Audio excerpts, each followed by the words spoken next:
Hello, আমি Saikat Kumar Wasti, NBR certified VAT consultant এবং ITP. তো আজ আমাদের ফ্রি বেসিক ভ্যাট ম্যানেজমেন্ট কোর্সের প্রথম ক্লাস। আজকের আলোচনার বিষয় হচ্ছে মূসক নিবন্ধন। ভ্যাটের যে কার্যক্রম শুরুই হচ্ছে আপনার ভ্যাটের মূসক নিবন্ধনের মাধ্যমে। যে কোনো প্রতিষ্ঠানের প্রথম কাজ হচ্ছে মূসক নিবন্ধন নিয়ে তার ব্যবসা শুরু করা। ভ্যাট আইনের আওতায় তাকে মূসক নিবন্ধন নিতে হয়। তো মূসক নিবন্ধন বা ভ্যাটের যে কার্যক্রম সেটা সাধারণত দুইটা গুরুত্বপূর্ণ বিষয়। একটা হচ্ছে সিদ্ধান্ত নেওয়া আর দ্বিতীয় হচ্ছে সেটা ইমপ্লিমেন্টেশন করা। সিদ্ধান্ত কি? মূসক নিবন্ধনের ক্ষেত্রে প্রথম সিদ্ধান্ত নিতে হবে আমি কি মূসক নিবন্ধন আমাকে নিতে হবে কি হবে না। এটা হচ্ছে সিদ্ধান্ত। তার পরবর্তী যে স্টেপস সেটা হচ্ছে আপনার যে কিভাবে মূসক নিবন্ধন নিব, এটার প্রক্রিয়াটা কি। মূসক নিবন্ধনের প্রক্রিয়া হচ্ছে মূসক 2.1 একটি ফর্ম আছে যেটা আর অন্যান্য ফর্মের মতোই আমাদের যে ব্যক্তি জীবনে বিভিন্ন ধরনের আমরা ফর্ম পূরণ করি। আমরা পাসপোর্টের জন্য ফর্ম পূরণ করি, আমরা বিভিন্ন বিশ্ববিদ্যালয় বা বিভিন্ন জবের জন্য অনেক ফর্ম পূরণ করি। হ্যাঁ, এই ফর্মের মতোই এটা একটা ফর্ম এবং ওইটাতে ওই তথ্যগুলা দিতে হয়। তাহলে প্রথম আমাদের যে সিদ্ধান্তের কথা বললাম যে মূসক নিবন্ধন নেওয়ার জন্য মূসক নিবন্ধন যোগ্য কিনা, আমি আমার কি নিতে হবে কিনা, সেটা ভ্যাট আইনে কি বলা আছে সেটা আমরা দেখি। তো মূসক নিবন্ধন হচ্ছে নেওয়ার গুরুত্বপূর্ণ একটি শর্ত হচ্ছে যে আমি মূসক নিবন্ধনের একটা ক্রাইটেরিয়া আছে। হ্যাঁ, যে আমার যে টার্নওভার অর্থ কি? সহজ ভাষায় যদি বলি, টার্নওভার অর্থ হচ্ছে বিক্রয়। অর্থাৎ একটি অর্থ বছরে আমার 12 মাস সময়ে আমার বিক্রয় 50 লক্ষ টাকা সীমা অতিক্রম করলো কিনা, এটা খুব গুরুত্বপূর্ণ। যদি 50 লক্ষ টাকা সীমা অতিক্রম করে তাহলে আমাকে মূসক নিবন্ধন নিতে হবে। একজন ব্যবসায়ী ব্যবসা শুরু করছে, যদি দেখে যে তার 50 লক্ষ টাকা সীমা অতিক্রম করবে, তার সেলস হবে হয়ে গেছে অথবা হবে, তাহলে তাকে কি মূসক নিবন্ধন নিতে হবে। আর আরেকটা আছে টার্নওভার তালিকাভুক্তি। সেটা কি? সেটা হচ্ছে মূসক নিবন্ধনের মতোই, যদি কারো টার্নওভার 30 লক্ষ টাকার ভিতরে হয়, অর্থাৎ 30 লক্ষ টাকার উপরে কিন্তু 50 লক্ষ টাকার নিচে, তাহলে সে টার্নওভার নিবন্ধন নিবে। তাহলে একটা হচ্ছে মূসক নিবন্ধন, একটা হচ্ছে টার্নওভার নিবন্ধন। এখন এই যে 50 লক্ষ টাকা, সেটার সেই মূল্যের মধ্যে কিছু কিছু মূল্য বাদ যাবে। এর মধ্যে কি? অব্যাহতিপ্রাপ্ত সরবরাহ মূল্য। অব্যাহতিপ্রাপ্ত সরবরাহ কি? অব্যাহতি হচ্ছে ভ্যাট আইনে অনেক পণ্য ও সেবাকে ভ্যাট মুক্ত করছে, এগুলোকে কোনো ভ্যাট দিতে হবে না। যেমন আমি যদি উদাহরণ দিই, তাহলে মাছ, যেগুলা নিত্য প্রয়োজনীয় পণ্য সেগুলোকে সাধারণত অব্যাহতি দেওয়া হয়েছে। হ্যাঁ, এগুলার উপরে কোনো ভ্যাট আরোপ নেই। তো আপনার ভ্যাট আরোপযোগ্য যদি পণ্য আপনার 50 লক্ষ টাকার উপরে হয়, তাহলে তাকে কি করতে হবে? মূসক নিবন্ধন নিতে হবে।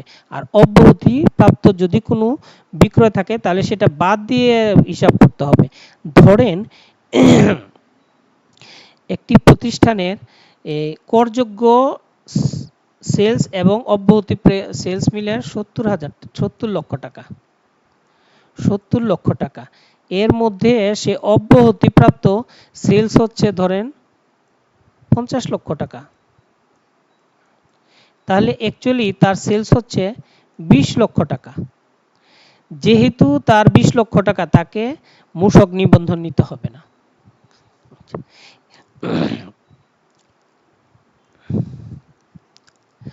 মূসক নিবন্ধন আরও কিছু ক্ষেত্রে বাধ্যতামূলক। কীরকম? আপনার এই যে 50 লক্ষ টাকার একটা হিসাব দেখালাম, সেটার বাইরেও যদি কিছু কিছু ক্রাইটেরিয়া আছে, সেগুলো খুব গুরুত্বপূর্ণ। তখন আর এই 50 লক্ষ টাকার যে হিসাব, সেটা বিবেচিত হবে না। কারো যদি তখন 5 লক্ষ টাকাও সেলস হয়, তখন তাকে মূসক নিবন্ধন নিতে হবে। কি সেই বিষয়গুলো? সেগুলো হচ্ছে, কেউ যদি টেন্ডার বা কার্যাদেশ বা চুক্তির মাধ্যমে, হ্যাঁ, যদি সেসব পণ্য সরবরাহ করে বা সেবা সরবরাহ করে, হ্যাঁ, তাহলে তাকে কি হচ্ছে, তাকে বাধ্যতামূলক কি ভ্যাট নিবন্ধন নিতে হবে। আরেকটা আছে সাধারণ আদেশ নং 17। সাধারণ আদেশ 17তে কি বলা আছে? ওই যে কিছু কিছু পণ্য এবং সেবার তালিকা দেওয়া আছে। ওই সকল পণ্য এবং ওই সকল সেবা নিয়ে যদি কেউ ব্যবসা করে, তাহলে তাকে তার টার্নওভার যতই হোক, টার্নওভার নির্বিশেষে তাকে বাধ্যতামূলক মূসক নিবন্ধন নিতে হবে। তো ওই পণ্যগুলা, এই সাধারণ আদেশ আপনি আমার ইউটিউব চ্যানেলের নিচে কমেন্ট করলে আমি আপনাকে ওই সাধারণ আদেশ 17 যে কপি, সেটা আমি আপনাদেরকে হোয়াটসঅ্যাপ অথবা মেইলে আমরা দিয়ে দিব। এছাড়া বাংলাদেশে সম্পূরক শুল্ক আরোপযোগ্য পণ্য ও সেবা সরবরাহ করলে, প্রস্তুত বা আমদানি করলে, যে সকল পণ্যের উপরে সম্পূরক শুল্ক আরোপ, সেই সকল পণ্য নিয়ে যদি ব্যবসা করা হয়, তাহলে আপনার টার্নওভার যতই হোক না কেন, আপনাকে মূসক নিবন্ধন নিতে হবে। এখন প্রশ্ন হইতে পারে, যারা নতুন তারা সম্পূরক শুল্ক কি সেটা না জানতে পারেন। সম্পূরক শুল্ক হচ্ছে, ভ্যাট আইনের 3টা তফসিল আছে। তফসিল কি? সহজ ভাষায় যদি বলি, তফসিল হচ্ছে তালিকা। তফসিল হচ্ছে তালিকা। এই তফসিল হচ্ছে, দ্বিতীয় তফসিলে যেটা আছে সেটা হচ্ছে সম্পূরক শুল্কের কিছু তালিকা আছে। অর্থাৎ সম্পূরক শুল্ক সেই সকল পণ্যের উপর আরোপ করা হয় যেই সকল পণ্য সরকার মনে করে যে এগুলো ক্ষতিকর অথবা বিলাস পণ্য। ক্ষতিকর পণ্য কি? তামাক, মদ, এগুলো ক্ষতিকর পণ্য। আর বিলাসদ্রব্য পণ্য কি? 4K 32 ইঞ্চির উপরে যে টিভিগুলো আছে, সেগুলো বিলাসদ্রব্য পণ্য। মোটর কার, এগুলো হচ্ছে বিলাসদ্রব্য পণ্য।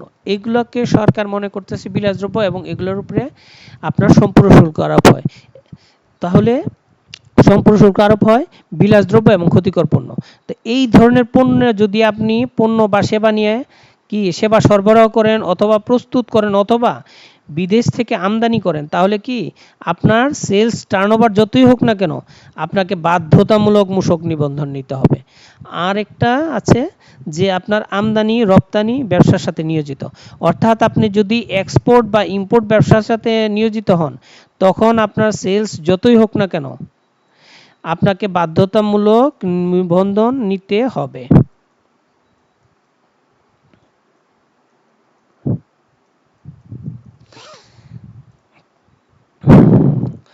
আচ্ছা, মূসক নিবন্ধন আপনি ডিসিশন, এই যে উপরে যে আলোচনা হলো একটু আগে, সেগুলোর উপরে বেস করে আপনি সিদ্ধান্ত নিলেন যে আপনার মূসক নিবন্ধন নিতে হবে। তাহলে আপনি কিভাবে নেবেন মূসক নিবন্ধনটা? সেটার পদ্ধতি কি? পদ্ধতি হচ্ছে, যখনই কোনো নিবন্ধনযোগ্য ব্যক্তি, অর্থাৎ যিনি বুঝতেছে তার নিবন্ধন নিতে হবে, তিনি নির্ধারিত শর্ত পদ্ধতিতে মূসক নিবন্ধনের জন্য সংশ্লিষ্ট কর্মকর্তার নিকট আবেদন করবেন। আচ্ছা, আবেদনটা কিভাবে করবেন? আবেদনের অনলাইনে করতে হয়, অনলাইনে আবেদন করতে হয়। অনলাইনে কি মূসক 2.1 আবেদন পূরণ করতে হয়। অনলাইনে মূসক 2.1 পূরণ করতে হয়, এটাই হচ্ছে। এবং এই আবেদনটা সংশ্লিষ্ট কর্মকর্তার কাছে চলে যাবে। আর সংশ্লিষ্ট কর্মকর্তা কি আপনাকে নিবন্ধন করে আপনাকে ব্যবসা শনাক্তকরণ নম্বর বা বিন, যেটাকে বিন নাম্বার বলে, হ্যাঁ, সে বিন ইস্যু করবে। বি হচ্ছে বিজনেস আইডেন্টিফিকেশন নাম্বার। বিজনেসের ব্যবসা আইডেন্টিফিকেশন হচ্ছে শনাক্তকরণ, আর নাম্বার হচ্ছে সংখ্যা, এই হচ্ছে বিন। তো এই সনদ প্রদান করবেন সে। আর যদি বিধিসম্মত না হয়, মানে আপনার যদি আবেদনটা যথাযথ না হয়, তাহলে সেটার কারণ উল্লেখপূর্বক, কী কারণে বিধিসম্মত হইল না, কি ডকুমেন্টস আপনার ঘাটতি আছে, সেটা উল্লেখপূর্বক আপনাকে কি আবেদনকারীকে ওটা অবহিত করবেন। মানে হচ্ছে যদি আপনার বিন দেয় তাহলেও সেটা আপনি পাবেন, আর না দিলেও সেটার কারণ পাবেন যে কি কারণে আপনাকে দেওয়া হলো না। এখন হচ্ছে নিবন্ধনের যে প্রক্রিয়া, প্রত্যেক নিবন্ধনযোগ্য ব্যক্তি যেই দিন আপনার নিবন্ধনের আবশ্যকতা উদ্বুদ্ধ হইবেন, মানে মনে হবে নিবন্ধন নিতে হবে, তার 15 দিন অতিবাহিত হওয়ার পূর্বে কি মূসক 2.1 এর মাধ্যমে, মূসক 2.1 ফর্ম আমি বলছি এটা অনলাইনে পূরণ করতে হয়, সেটার মাধ্যমে কি আবেদন করতে হবে। আর আবেদনের 3 কার্য দিবসের মধ্যে আপনাকে কি যদি মূসক নিবন্ধন করে আপনাকে বিন দিবে, আর যদি বাতিল যথাযথ না হয় তাহলে বাতিল করবে। 3 কার্য দিবসের মধ্যেই করবে যা করার। এবার মূসক নিবন্ধন যে আপনি আবেদন করবেন সেটার জন্য কি কি ডকুমেন্টস দলিলাদি দরকার সেটা একটু দেখে নেন। সেটা হচ্ছে ট্রেড লাইসেন্স 1 নম্বর, তারপরে হচ্ছে ব্যবসার ট্রেড লাইসেন্স করবেন, তারপর হচ্ছে জাতীয় পরিচয়পত্র বা পাসপোর্ট, এটা হচ্ছে মালিক পক্ষের পাসপোর্ট এবং এনআইডি লাগবে। তারপর হচ্ছে টিআইএন লাগবে, টিআইএন কার লাগবে, মালিক পক্ষেরও লাগবে অর্থাৎ যিনি মালিক তারও, আর হচ্ছে ব্যবসারও লাগবে। ব্যাংক স্টেটমেন্ট বা সলভেন্সি, আপনি তো যে ব্যবসা আপনার ক্লায়েন্টের ব্যবসা করবেন তার তো অবশ্যই ব্যবসার নামে একটা ব্যাংক অ্যাকাউন্ট থাকতে হবে, সেই ব্যাংক অ্যাকাউন্ট স্টেটমেন্ট এবং সলভেন্সি লাগবে। এগুলো আগেই করাইতে হবে বিনের, এবং এগুলা বিনে করার ক্ষেত্রে এগুলা এই তথ্যগুলো দিতে হবে, এবং এগুলা অ্যাটাচমেন্টও দিতে হবে। অ্যাটাচমেন্ট কি, অর্থাৎ অ্যাটাচমেন্ট হচ্ছে আপনি ধরেন ব্যাংকের ট্রেড লাইসেন্স, এই ট্রেড লাইসেন্সটা আপনি পিডিএফ করবেন, পিডিএফ করে সেটা ওই সিস্টেমে ওটা আপলোড দিয়ে দিতে হবে। তারপরে হচ্ছে যারা আমদানিকারক, হ্যাঁ ইম্পোর্ট করে নিয়ে আসবে তাদের জন্য আইআরসি ইম্পোর্ট রেজিস্ট্রেশন সার্টিফিকেট এটা লাগবে। যারা রপ্তানিকারক তাদের জন্য ইআরসি লাগবে। তারপরে যারা লিমিটেড কোম্পানি তাদের জন্য memorandum of article, association of article এবং সার্টিফিকেট অফ ইনকর্পোরেশন লাগবে। যারা হচ্ছে ম্যানুফ্যাকচারিং প্রতিষ্ঠান তাদের জন্য হচ্ছে যন্ত্রপাতি তালিকা লাগবে, মূলধনী যন্ত্রপাতির। আর হচ্ছে পণ্য উৎপাদনকারীর ক্ষেত্রে উৎপাদিত পণ্য এবং ব্যবহৃত উপকরণ সম্পর্কে এটা একটা তালিকা বা ঘোষণা লাগবে।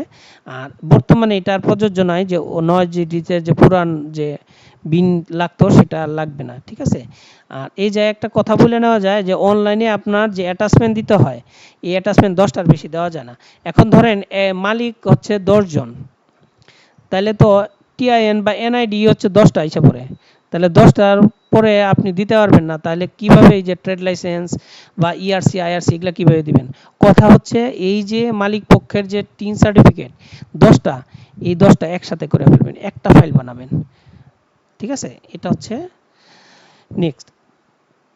আর এই জায়গায় নিবন্ধনের একটা গুরুত্ব আছে। নিবন্ধন কি, ধারা 13 মোতাবেক আপনি প্রত্যেক নিবন্ধিত বা তালিকাভুক্ত ব্যক্তি আপনার অর্থনৈতিক কার্যক্রমের নির্দিষ্ট স্থানে, অর্থাৎ যেই জায়গায় আপনি ব্যবসাটা করতেছেন, একটা ম্যানুফ্যাকচারিং হলে তার কারখানা, একটা যদি শোরুম হয় তাহলে শোরুমের আপনি যে জায়গায় বসেন মালিক বসে সেই জায়গায় মূসক নিবন্ধন যে সনদপত্র দিবে সেই সনদপত্রটা ঝুলাই রাখতে হবে, এমনভাবে প্রদর্শন করতে হবে যেন উহা সহজে দৃষ্টিগোচর হয়, মানে সহজে দেখা যায়। যদি দৃষ্টিগোচর না হয় বা না থাকে, তাহলে প্রদর্শন করা না থাকে, এটার যদি ব্যর্থতা হয়, হ্যাঁ, তাহলে সেটার জন্য 10,000 টাকা জরিমানা হবে, ঠিক আছে। আচ্ছা, এরপরে হচ্ছে বিভিন্ন ধরনের পরিবর্তন হতে পারে, আমরা এটা নেক্সট সেশনে আলোচনা করব।